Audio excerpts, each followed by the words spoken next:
creepy. It's just such a fetishistic event. Come on, you can't sign? Come on, kids, only two of us. I mean, in general, you want to lead a private life. You don't want to socialize, Mr. Reed. You know what the #1 job of somebody that sold their soul in Hollywood is? What? Is to act like it didn't happen. They all do the same job. Yeah, well, I mean, the first thing the trainer said to me is don't look at them. Like when you're getting close, don't look at them in the eye. It sounds like some actors in Hollywood. Yeah. Like, don't look them in the eye. Yeah, but these ones are, yeah. You know, it's pretty rare to find a Hollywood celebrity with a name as precious as Treasure. But ask anyone on the street who the nicest guy in Tinseltown is, and there's only one name you'll hear: Keanu Reeves. He's been consistently hailed as one of the most beloved figures in Hollywood for a long time now. And the remarkable thing is, the man doesn't even have a whiff of scandal attached to his name. We all know him for his iconic roles in blockbuster hits like The Matrix and John Wick. Reeves has become a symbol of integrity in popular culture, and his fan base just keeps on growing. But did you ever hear about the time when this almost perfect man seemingly rubbed Hollywood the wrong way and paid a heavy price for it? Imagine being blackballed for over a decade just because you refused to play by their rules. This story just brings back what Katt Williams has been saying. Even though he and Keanu come from different corners of the entertainment world, Williams's words still ring true. It's all part of the same game, under the big umbrella of Hollywood. Williams has spoken out about the higher-ups who pull the strings, controlling who's in and who's out. If you don't toe the line or you say something they don't like, they'll wipe you from the picture altogether. Many celebrities go along with it because they crave fame and power. You know what the #1 job of somebody that sold their soul in Hollywood is? What? Is to act like it didn't happen. They all do the same job. But Keanu Reeves has always been different. He's never been one to chase the spotlight for its own sake. For him, it's all about the art. Even though he works in the same industry, he's managed to steer clear of the traps that have snared so many others, and it's cost him dearly. In a 2019 chat with GQ, Reeves spilled the beans about his stint in movie jail. He said Fox Studios put him on their blacklist after he turned down the sequel. And that blacklist, it lasted a whopping 14 years. Let's rewind to 1994. A golden year for movies. Think Pulp Fiction, The Shawshank Redemption, The Lion King, and Forrest Gump. Plus, action junkies had a blast with flicks like The Crow, True Lies, Leon, The Professional, and of course, the one that put Keanu Reeves on the map, Speed. This flick not only wowed critics, but also turned Reeves and Sandra Bullock into A-listers overnight. It raked in a whopping $350 million against a $38 million budget. But every success story has its dark side, and for Keanu, Speed's triumph was a double-edged sword. After the cash registers rang loud, the studio naturally wanted a sequel. And if you're doing a Speed sequel, you gotta bring back the original stars, right? Sandra Bullock was on board, but when it came to Keanu, things hit a speed bump. Turns out, Reeves wasn't too keen on the idea. So, when Speed 2, Cruise Control hit theaters, you won't find Keanu Reeves behind the wheel. Nope, they brought in Jason Patric to play some cop named Alex Shaw. But let's be real, he just didn't have that Keanu Reeves vibe, that special something that made the first Speed a hit. The director and his co-star Sandra Bullock implored Reeves to return for the sequel. "I said, I read the script and I can't. It's called Speed and it's on a cruise ship," Reeves recalled to Esquire. He turned down the reported $5.5 million salary for the movie and instead went back to the theater in Canada to play Hamlet for under $2,000 a week. Obviously, Fox wasn't exactly thrilled. According to Reeves, the studio started spreading rumors, saying he ditched the sequel to tour with his band, Dogstar. But that's far from the truth, he insisted. So, what kept him from jumping back into action alongside Willem Dafoe's bug-eyed?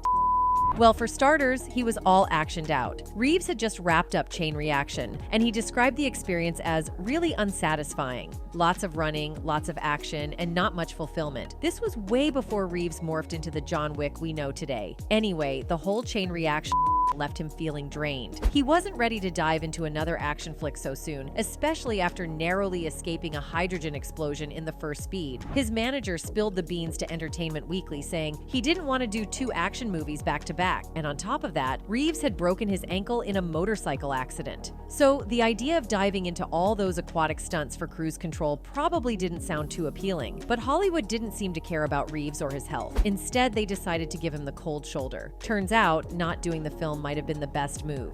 Speed 2, which hit theaters in 1997, was a colossal flop. It only raked in $164.5 million against a hefty budget of $110 to $160 million.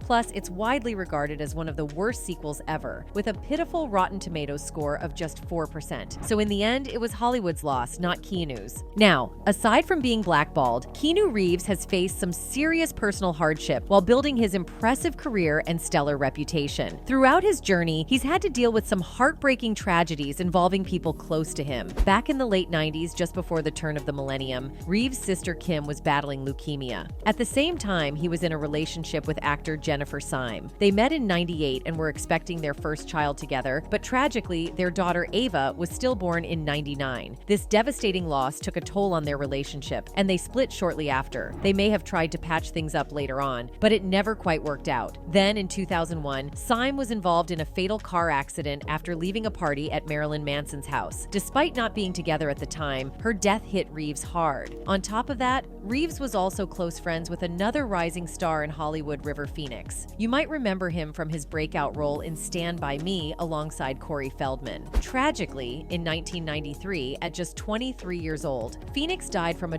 overdose at the Viper Room in Hollywood with his brother Joaquin by his side. Reeves had co-starred with River in the 1991 Gus Van Sant film My Own Private Idaho. According to Reeves, he and River were unsure about the script at first, so the two made somewhat of a pact to be in the movie together. I remember there was a kind of conversation had on Crescent Heights, south of Sunset, Reeves told Esquire. Oh, I recall so much of those days with River, Reeves said. So, after River's death, the actor was understandably distraught. I miss him dearly, effing I know so many people miss him dearly, Reeves revealed. It's something he thinks about all the time, something he never really talks about. Friends know not to go there with him, one of Reeves' friends told People about the tragedy. Even after all he's been through, Keanu Reeves remains one of the most down-to-earth and genuinely kind celebrities out there, and he has remained optimistic despite everything. Keanu left plenty of wet eyes in the audience in studio and at home during a 2019 appearance on The Late Show with Stephen Colbert. After talking about mortality in regard to John Wick 3, Colbert asked the actor what he thought happens after we die. After a moment of thought, Reeves replied, "I know that the ones who love us will miss us." What do you think happens when we die, Keanu Reeves? I know that the ones who love us will miss us. Also, every year we hear more heartwarming stories from fans who've met him or from his co-stars, and it just brightens our day. One of the coolest things about Keanu is how he's always willing to put others before himself. Take his on-set generosity, for example. Instead of being a diva, he's a total legend. Back in '99, he made a ton of cash for starring in The Matrix, but he decided to give a big chunk of it, reportedly around $75 million to the special effects crew and other behind-the-scenes folk. He felt they deserved it more than he did. And when he was at the peak of his heartthrob status, Keanu willingly took a $2 million pay cut for The Devil's Advocate just so the studio could afford to bring in heavyweights like Al Pacino. Plus, he slashed his paycheck by a whopping 90% for The Replacements just so they could snag Gene Hackman. But it's not just about money with Keanu. Fans are constantly amazed by his respect for his female co-stars and fans alike. As more and more male stars' bad, and even behavior has been revealed over the years, Keanu has emerged as the gold standard. Although he has cultivated great relationships with his female co-stars on set, his sterling behavior on the red carpet has also garnered him praise. It's not uncommon for male stars to wrap their arms around their female co-stars while posing for the cameras, and many women in Hollywood wouldn't mind the display from their friends and colleagues, but Reeves appears to put his co-stars' comfort front and center. In 2019, social media was awash in praise for him after fans noticed that he has a habit of letting his hand hover behind the women he poses with, rather than touching them. The move was seen as a courtesy to his leading ladies and a sign that he didn't want to invade their personal space. Also, the Matrix star donates lavishly to charities, often anonymously. Reeves was reportedly inspired by his younger sister Kim Reeves' past battle with leukemia and has since taken to donating significant amounts to children's hospitals and cancer research to give back. However, unlike many stars who attach their famous names to their charitable work, he has apparently given away much of his his money secretly. "I have a private foundation that's been running for 5 or 6 years, and it helps aid a couple of children's hospitals and cancer research. I don't like to attach my name to it, I just let the foundation do what it does," he told Ladies' Home Journal in 2009 via Snopes. Reeves hasn't always kept his charity in secret, however. In 2020, the Point Break star auctioned off a 15-minute Zoom call with himself to raise funds for a children's cancer charity. So despite Hollywood's attempts to derail Keanu Reeves' career, they totally failed. His awesome behavior has only made people love him more. But Keanu's not the only one who's faced the wrath of the industry bigwigs. Let's take a look at some other famous cases of blacklisting in Tinseltown. First up, we've got Tippi Hedren. You might know her from Alfred Hitchcock's classics like The Birds and Marnie, but behind the scenes, things were pretty rough for her. She's spoken out about how Hitchcock SA'd her during filming. When she turned him down, he basically made her life a living hell. He ordered the rest of the cast not to talk to her and even set up his dressing room next to hers with a sneaky adjoining door on Marnie. By the birds. He told me he'd ruin my career. I said, do what you have to do. I don't care. I'm out. And it's not just about SA. Hedren also said Hitchcock blocked Universal, the studio she was under contract with, from submitting her performance in Marnie for an Oscar, and he prevented her from working for 2 whole years. "Studios were the power," Hedren said in 2012, "and I was at the end of that, and there was absolutely nothing I could do legally whatsoever. There were no laws about this kind of a situation. If this had happened today, I would be a very rich woman." Then there's Brendan Fraser, who was a big deal in the late 90s and early 2000s, especially thanks to his role in the Mummy franchise. But his career hit a major speed bump, and he says the former president of the Hollywood Foreign Press Association, Philip Burke, is partly to blame. Fraser claims he was SA'd by Burke at the Beverly Hills Hotel in 2003. After that, he noticed he was getting fewer invites to the Golden Globes, which the HFPA runs, and fewer opportunities in Hollywood. The phone does stop ringing in your career, and you start asking yourself why. "There are many reasons, but was this one of them? I think it was," he said. Also, there's Rose McGowan. The actress is one of several women who accused Harvey Weinstein of sabotaging their careers after becoming victims to his SA and harassment. In McGowan's case, she claims that she was R-worded by the movie producer round about the time of the release of Scream, and after settling out of court, he allegedly tried to tank her movies. "They me with being blacklisted. I was blacklisted after I was R-worded, because I got R-worded, because I said something, but only like internally, you know," she said in an interview published by The Observer. Ashley Judd and Mira Sorvino also had their careers stalled by Weinstein after rebuffing his SEX advances, and Peter Jackson admits to being a part of it. The director says that he was told by Miramax to not hire the actresses for Lord of the Rings. "I recall Miramax telling us they were a nightmare to work with and we should avoid them at all costs," Jackson said. "At the time, we had no reason to question what these guys were telling us, but in hindsight, I realized that this was very likely the Miramax smear campaign in full swing. I now suspect we were fed false information about both of these talented women." Next up is Randy Quaid. You probably know him from flicks like Independence Day and National Lampoon's Vacation series. But things took a sour turn for him while shooting Lone Star Love back in 2007. According to reports, Quaid got into it with a crew member, but it was his wife, Evie, who really stirred up trouble. She sent some nasty emails to the producers, shared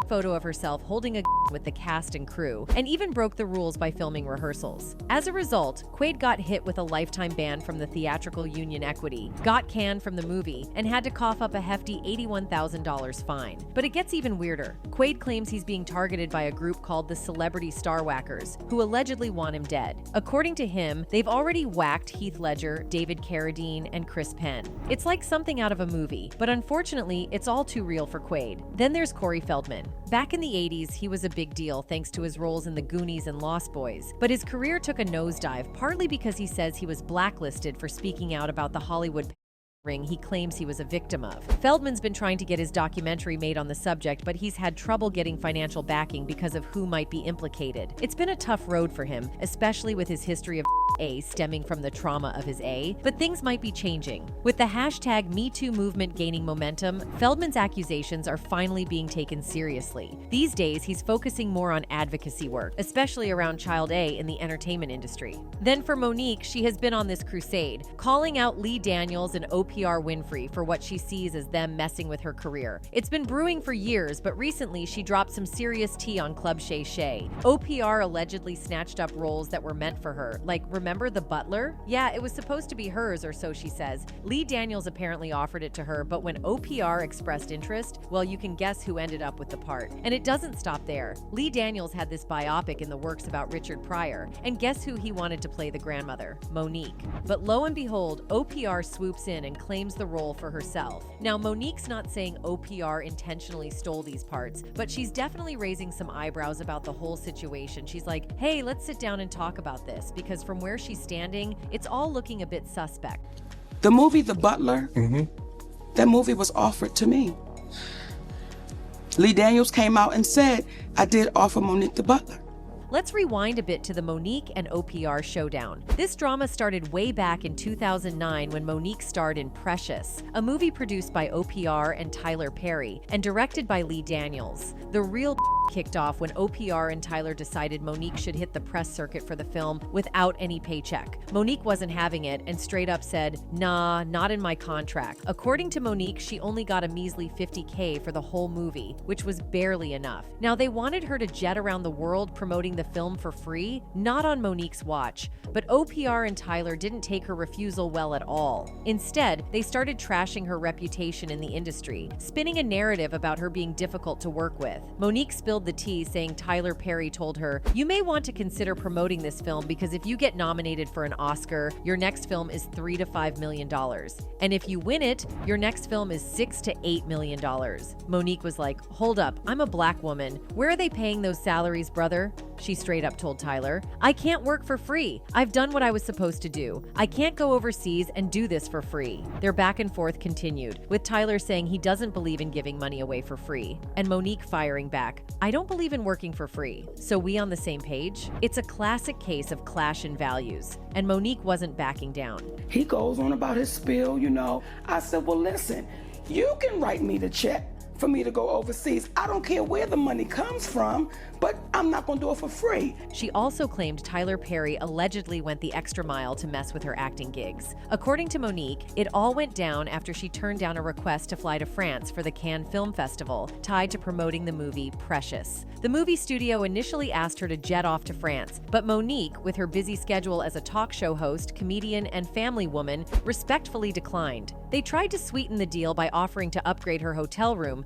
but she and her husband stuck to their saying, nah, we're gonna spend this time with our family. She said, OPR, I'm doing a talk show, I'm doing a comedy tour, I have a husband and I have babies, I have a little bit of downtime and I am going to take advantage of it. So I'm not going anywhere because I'm not obligated to go anywhere. I've done my part. So we mutually agreed to disagree. That was it. Next thing I know, I am considered difficult and hard to work with when the third call came and they asked, what's it gonna take to get Monique to France? Her husband straight up asked, is there a number associated with it? That's when they dropped the bomb that they would never pay for anyone to do promotions for a movie. Monique revealed she was paid a mere $50,000 for Precious, and it wasn't about the money. She signed up to do it with her friend. The interviewer dug in, suggesting she needed the money to feed her family and pay bills, and Monique responded, I think that's what America says. We all say, I can't do it for free. She explained that when the movie studio refused to pay for her Cannes appearance, they didn't make a fuss. But then the reports started flying, painting Monique as demanding and difficult. The whole thing boiled down to a simple request that they understood couldn't be met. But suddenly, Monique found herself labeled, and that's where the drama kicked in. And we said we understood, because what people didn't know was